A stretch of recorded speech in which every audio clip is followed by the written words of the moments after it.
So, a bus start, question क्या है? A bus starts from rest. कहाँ से स्टार्ट हो रही बस? A bus starts from rest with an acceleration of 1 meter per second square. 1 meter per second square. A man who is 48 meter behind 48 meter behind the bus. कितनी दूर है bus के? 48 meter behind the bus. Starts with uniform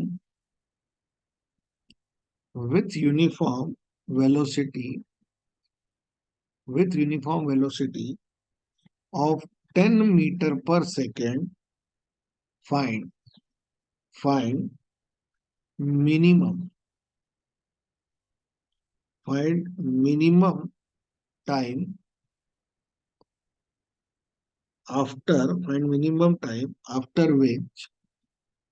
after which the man will catch the bus. कितनी देर में bus को पकड़ लेगा. ठीक है. अब क्वेश्चन को देखो क्या है. पहले इसकी ड्राइंग बनाते हैं. क्या बनाते हैं? इसकी ड्राइंग बनाते हैं और फिर इसको अपन समझने की कोशिश करते हैं.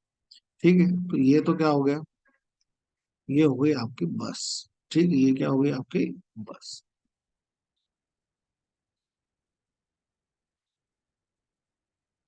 ठीक है. Which is moving with the acceleration of 1 meter per second square. ठीक है. और ये हो गया मेन. ठीक. Which is 48 meter behind the bus. कितने पीछे? ये 48 मीटर बस से पीछे है. ठीक है.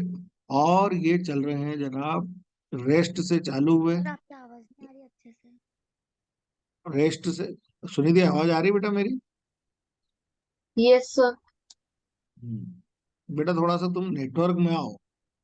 यूनिफॉर्म वेलोसिटी से इसने चलना चालू कर दिया. और वो कितनी यूनिफॉर्म वेलोसिटी इसकी? बस रेस्ट से चल रही है. ये सब रेस्ट से नहीं है. यानी बस की इनिशियल वेलोसिटी जो है, और इसको जो है ये चल रहे हैं 10 मीटर पर सेकेंड से. सो क्या बोल रहा है? बस स्टार्ट फ्रॉम रेस्ट, तो हमने उसका रेस्ट कर दिया. With an acceleration of 1 meter per second, तो ये भी हो गया, ये भी हो गया. A man who is 48 meter behind, तो पीछे हो गया.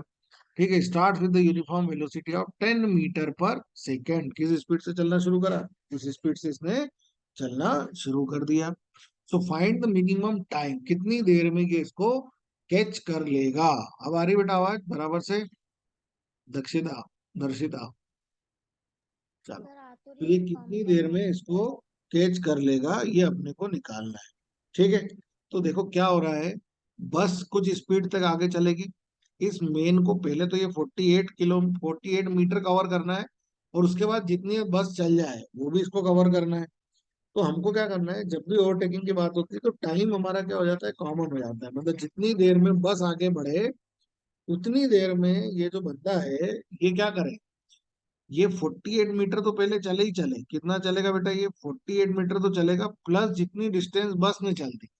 तो distance covered by the man is equal to difference between man and bus plus distance covered by the bus. ये इसका बेसिक कॉन्सेप्ट है. ये इसका बेसिक फंडा हो गया कि इतना तो इसको चलना ही पड़ेगा. तो 48 को इसको पहले कवर करना है. अब अपने को निकालना है कि भाई मेन कैसे चल रहा है और बस कैसे चल रही है, दोनों हम निकाल लें. इनका जो मोशन है वो कैसा है? वो यूनिफॉर्म है. तो हमारे पास क्या आएगा? S N is equal to U T plus half of 80 square. चूंकि मेन जो है वो एक्सिलरेट नहीं कर रहा है इसलिए इसको हटा दो. ये हो गया 0. So S man is equal to किस स्पीड से चल रहा है मल्टीप्लाइड बाय टाइम. यहाँ तक बात समझ में आ गई बेटा? इसमें कोई डाउट? No sir. ये वो इससे चल रहा है. बस की जो कहानी है उसको समझ लेते हैं. बस जो है वो एक्सिलरेट तो हो रही है, पर बस के साथ क्या है, बस की इनिशियल वेलोसिटी 0 है, इसलिए ये पैरामीटर 0 कर दो.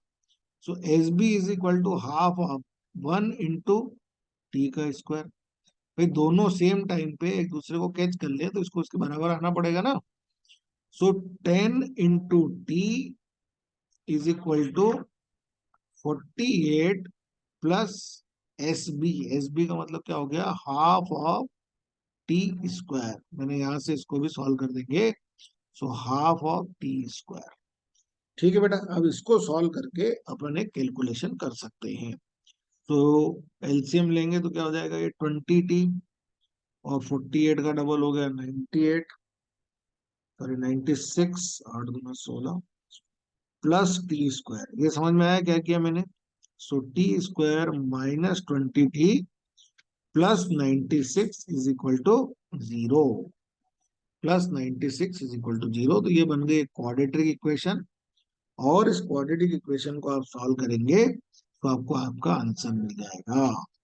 ठीक है, सो टी स्क्वायर 12 - 8, 12 + 8 कर दो, कितना होगा 20, और मल्टीप्लाई करोगे तो ये भी आ जाएगा 96।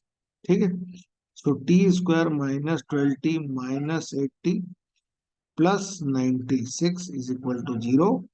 So T is equal to 12 और 8, ये दो आंसर इसके आएंगे।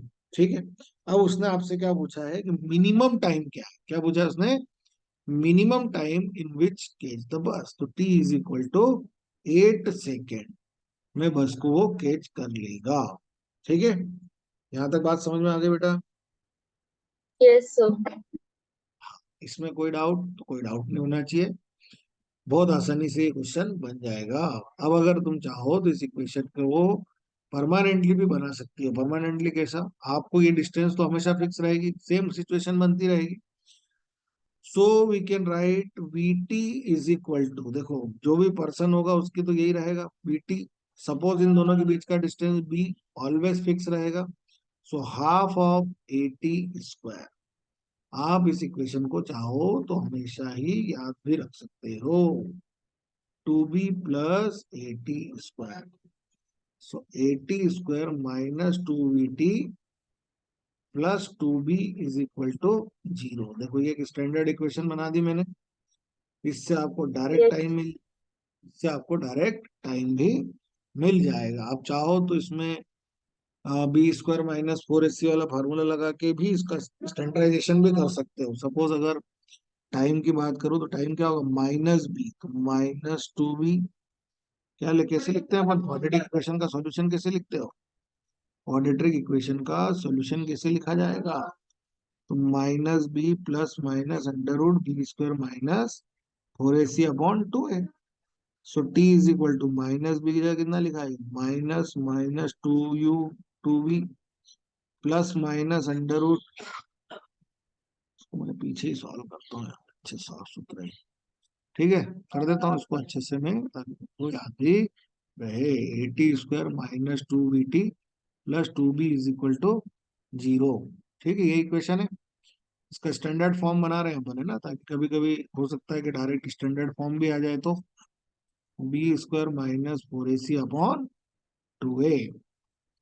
सो t is equal to -2v plus minus under root b² मतलब -2v का square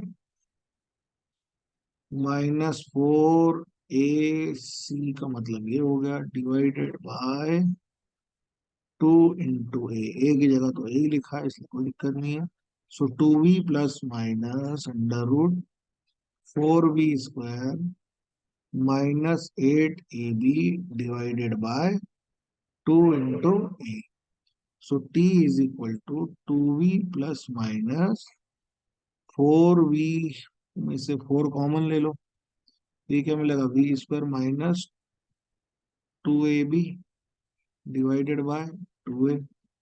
so v plus minus under root में से 4 को बाहर लेंगे तो 2 under root v² divided by 2a। तो ये 2 सारे कैंसिल कर दीजिए। So t is equal to v plus minus under root v² -2ab divided by simply a। अब देखो बेटा ये एक इक्वेशन बन के आ गई, बन गई इक्वेशन। ये तो हो गया तुम्हारा टाइम का फार्मूला। अब इसमें एक बात बहुत इंपॉर्टेंट आ गई है, ये वाले पैरामीटर को देखो आप, V square minus two A B, it should be greater than equal to zero होना चाहिए फॉर रियल वैल्यूज। अदरवाइज क्या आ जाएंगी, इमेजनरी वैल्यूज आएंगी कि नहीं आएंगी? Imaginary yes values sir. आएंगी। क्वाड्रेटिक इक्वेशन अगर थोड़ा सा याद हो, अगर ये क्या बन गया, डिस्क्रिमिनेंट बन गया, अगर यहाँ पे क्या हो गया, अगर ये वैल्यू लेस देन जीरो हो गई तो गड़बड़ हो जाएगी, और अगर जीरो हो गया तो भी वी अपॉन ए आ जाएगा हमारे पास। तो हम क्या करते हैं, इसको ऐसा लिखते हैं, V square is greater than two A B. ठीक है, two A B, so V is directly greater than two A B. अब यहाँ पे एक नई चीज भी आ गई, टाइम का फार्मूला तो आया ही है, साथ में मेरे पास वेलोसिटी भी आ गई। अब यहाँ पे क्वेश्चन ऐसा बन सकता है कि मिनिमम वेलोसिटी बताओ कि वो बस को पकड़ पाए, किस स्पीड से वो चले कि टी टाइम में बस को पकड़ा ले।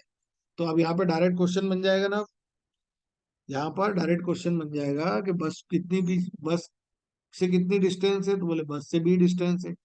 बस किस स्पीड से चल रही है, तो वो एक्सेलरेट हो रही है। तो ये मेन किस स्पीड से चले कि इस बस को पकड़ ले, इस बस को पकड़ ले। ठीक है, बात समझ में आई? अब यहाँ पर देखो, बस को पकड़ पाएगा कि नहीं पकड़ पाएगा, ये भी कैलकुलेशन हो सकती है। जैसे v, अभी आपका फार्मूले में क्या दिया हुआ है, टू, एक्सेलरेशन दिया है 1, और ये दिया हुआ है 48। तो v should be greater than equal to under root 98। तो रूट 98 जो आएगा वो 10 से तो कम ही आएगा ना, 10 का होता है 100। तो पहले तो ये पता भी कर सकते थे कि ये बस को पकड़ भी पाएगा नहीं पकड़ पाएगा। ये चल रहा है 10 मीटर पर सेकंड से, किसी मीटर पर सेकंड से चल रहा है ये, 10 मीटर पर सेकंड से, यानी ये केपेबल तो है बस को पकड़ने के लिए। तो मिनिमम स्पीड आ गई अपने पास। आगे बेटा क्वेश्चन समझ में ये वाला। Yes sir. इस क्वेश्चन से अगला जो क्वेश्चन बन रहा है वो भी समझो, कि अगर सपोज, पहले तो ये पता करो कि बस को पकड़ भी पाएगा नहीं पकड़ पाएगा, और अगर इसने बस को पकड़ना चाहता है तो इसकी स्पीड कम से कम इतनी या इससे ज्यादा तो होना ही चाहिए, अदरवाइज ये बस को नहीं पकड़ पाएगा। ये पकड़ पाएगा? नहीं पकड़ पाएगा। तो minimum speed required to catch the bus, लिख लो इसमें, minimum speed required to catch the bus, bus को पकड़ने के लिए कम से कम इतनी स्पीड तो रखना ही पड़ेगी। और ये जो ये वाला जो प्रॉब्लम है ना, ये भी एच सी वर्मा सर वाली बुक में दिया हुआ है। तो अब आपको इसका सिर्फ रिजल्ट याद रखो, ताकि आप इसके अंदर डायरेक्ट वैल्यू पुट करके अपना काम कर सको। ठीक है, तुमको क्वेश्चन यस पूरा सर। नहीं है तो सिर्फ ये फार्मूले पे आएगा, इस फार्मूले में सीधे से पुट कर देना। अच्छा, यही क्वेश्चन जो है ना, अ, दूसरी बुक्स के अंदर जो दिया है उसके अंदर इसको अलग तरीके से पेश कर दिया। हमने क्या लिखा, चोर पुलिस का सिस्टम बना दिया कि भाई चोर जो है वो अपनी गाड़ी लेके पुलिस को देख के भागते हैं, तो उनका एक्सिलरेशन दिया रहता है, पुलिस की स्पीड दी रहती है, बीच का डिस्टेंस दिया रहता है, तो आपको बताना रहता है कि पुलिस की मिनिमम स्पीड क्या हो कि वो चोर को पकड़ ले, है ना। तो यहाँ एक क्वेश्चन ये वाला भी बनता है, अभी मेरे को दिख नहीं रहा है, शायद दूसरी बुक में होगा, तो वो भी अपन कर लेते। ठीक है बेटा, बढ़े आगे। Yes sir. हम्म, चलो अब अपन बात करते हैं अगले क्वेश्चन की। आप लोगों को समझ में आ रहा है? दर्शिता, कशिश, निशिता, नितिशा, यस सर। बन रहा है बेटा? और रेगुलर रहा करो थोड़ा, जैसे घंटी मत मारो, ये वाली क्लास तो अटेंड करो कम से कम। अब देखो अपन बात कर रहे हैं ऑन ए फॉगी डे, क्या होता है on a foggy day? Fog समझते हो, जब यस फॉग हो सर। जाता है, कौन से डेज में होता है, विंटर्स में अपने को देखने को मिलता है। On a foggy day, two car drivers two car drivers spot each other, क्या करते हैं, एक दूसरे को देखते हैं। when they are when they are just 80 meter apart, कितनी दूर है एक दूसरे से, 80 मीटर अपार्ट। ठीक, देवर ट्रेवलिंग, किस स्पीड से चल रहे हैं वो भी हमको दी हुई है। They're travelling at 72 kilometre per hour, किस स्पीड से चल रहे हैं बेटा वो, 72 kilometre per hour and 60 kilometer per hour respectively.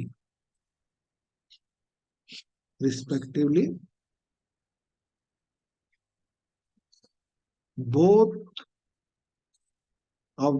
both of them simultaneously applies brake. दोनों क्या करते हैं, एक दूसरे को देख के ब्रेक लगाते हैं. लगाना भी पड़ेगा, आमने सामने आ गए हो तो कॉलिजन हो जाएगा ना. Simultaneously yes, apply, both of them simultaneously apply the brake. क्या कर रहे हैं बेटा, वो ब्रेक को अप्लाई कर रहे हैं. लगाओगे नहीं लगाओगे ब्रेक, अप्लाई ब्रेक. ठीक है, दोनों ने ब्रेक अप्लाई कर दिए. विच रिटार्ड, ब्रेक लगाने पे क्या होता है, रिटार्डेशन होता है. yes, sir. Which retard both both the cars. क्या कर दिया उन्होंने, उसको रिटार्ड करके दोनों कारों को रोकने की कोशिश करी at a rate of 5 meter per second square. So अब आपको बताना है कि दोनों में कोलिजन हो रहा है या नहीं हो रहा. सो डिटरमाइन, अभी अपन इसको और डायग्राम से समझेंगे. Whether the words the collision और नॉट, वो कोलिजन होगा या नहीं होगा, ये हमको बताना है. ठीक है बेटा, क्वेश्चन समझ में आया. क्या हो रहा है, दोनों कार ड्राइवर है, दोनों अपनी अपनी स्पीड से चल रहे हैं और दोनों के बीच का जो डिस्टेंस है वो कितना है, 80 मीटर्स है. ठीक है. सो देखो आप, एक ये हो गई रोड हमारी, इस पे हम बना देते हैं दो कार. ठीक है, एक में एक कार ये हो गई और दूसरी कार ये.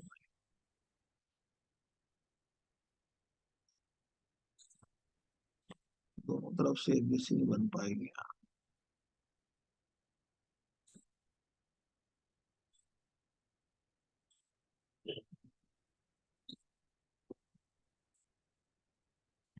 ठीक है, चलो ये कार थोड़ी सी ऐसी है, लग जाए.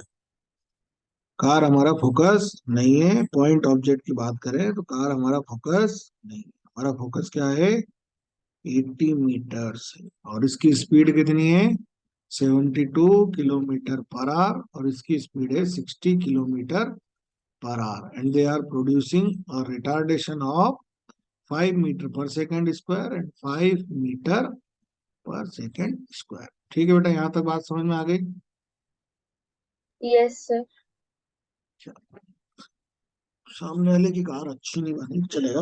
अब अपना क्वेश्चन ये नहीं है, अपना क्वेश्चन ये है कि ये दोनों जो हैं वो टकराएंगे या नहीं टकराएंगे. तो देखो क्या होगा, क्या करना पड़ेगा बताओ.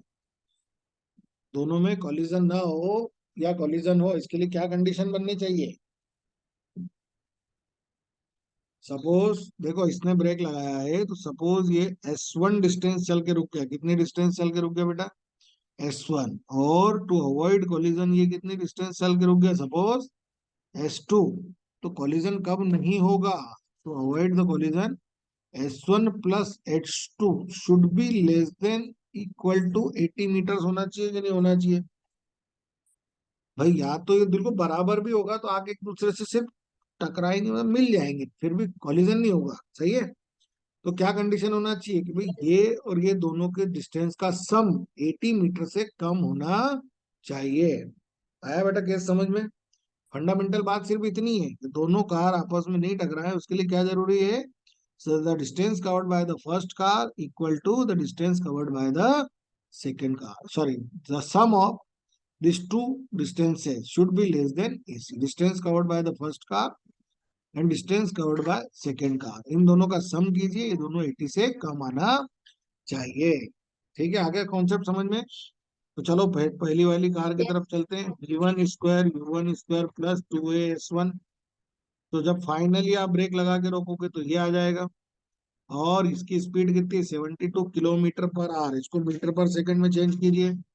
72 किलोमीटर पर आवर को 5/18 से मल्टीप्लाई करेंगे तो 4 करके ये अप्रोक्सीमेट आएगा 20 मीटर पर सेकेंड। कितना आएगा? 20 metre per second. +2 into -5, minus क्यों रख रहा हूं मैं? माइनस क्यों रखा मैंने? रिटार्डेशन। सो यहां से बेटा आप निकाल लेंगे तो ये कितना आ गया? 400 डिवाइडेड बाय 10, यानी 40 मीटर। ये वाली जो कार है ये 40 मीटर चल के रुक जाएगी। 5 दूना 10 हो गया और इधर आके डिवाइड कर देगा। और इस वाली कार के बारे में भी सोचते हैं कि भाई दूसरी वाली कार क्या करने वाली है, तो इसको भी ले लेते हैं। इसका 60 है तो 60 × 5/18, तो ये हो गया 3, ये हो गया 20, यानी कि 100/3 है ना। 100/3 या कितना करें इसको?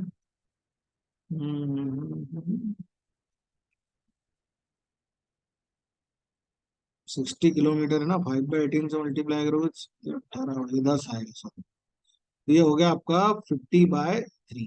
कितना हो गया बेटा ये? 50/3। सो 50/3 का स्क्वायर +2 × -5 × S1। और यहाँ से S1 कैलकुलेट करोगे तो ये करीब करीब आएगा। कैसे कैलकुलेट करोगे? ये तो कर लोगे ना। 50/3 का यस। Square divided by 10। सो ये कैलकुलेशन करीब करीब आएगी आपकी 27.7 मीटर। तो दोनों आ गए बेटा, S1 S2 आ गए। नाउ द S1 + S2 = 40 + 27 तो ये कितना हो गया? 67.7 meter, which is less than 80। Which is less than 80, यानी कार का कोलिजन नहीं होगा। क्या हो जाएगा? नहीं होगा ना। नहीं होगा। तो कौन तो कॉन्सेप्ट समझ में आ गया कैसे करना है? Yes sir. देखो बिल्कुल रियल सिचुएशन को आप इमेजिन करो, आपको अपने आप समझ में आने लग जाएगी बात के हो क्या रहा है। आप पूरी सिचुएशन को बनाएंगे तो ऑटोमेटिकली आपको समझ में आ जाएगा कि यहाँ पर पिक्चर क्या चल रही है, कैसे कोलिजन होगा और कैसे कोलिजन नहीं होगा। ठीक है बेटा, कर सकते हैं। Yes sir.